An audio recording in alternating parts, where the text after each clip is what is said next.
Can we bring back in our colleague Ryan McDonald to talk about, we know the Waller County judge, Ryan, said that this particular aircraft didn't attain altitude at the end of the runway you fly.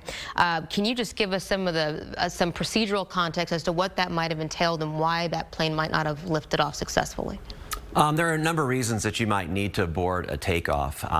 There are any number of things that keep the plane from being able to fly as it was designed is going to cause you to have to make that decision at some point, whether you can proceed safely and kind of limp along, as it were, or if you're going to have to go ahead and shut it down right now.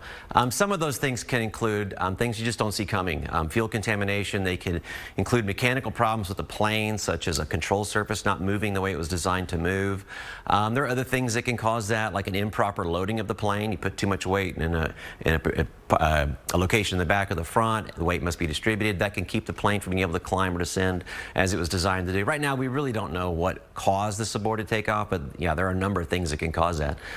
In this case, though, it looks like the pilot did what he was trained to do. The reason I say that is that the plane does not appear that it came down, nose first at a very steep angle.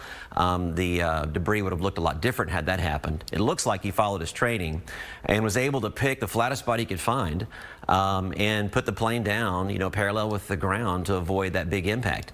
There are not a lot of obstacles in this area. Fortunately, it's mostly farmland. There's some oil operations out there. Fly over the area all the time. And the neat thing about looking down in this area is that you just have lots of options to put a plane down if there was a problem. So it's pretty lucky that they had these options, that the ground wasn't littered with people's homes, businesses, other traffic, things like that. I hate to say that this was a lucky break for them, because this is obviously a tragic scene. But he was lucky in as much as that everybody was able to walk away from this. So I'm glad that those procedures paid off and did what they're designed to do. Absolutely.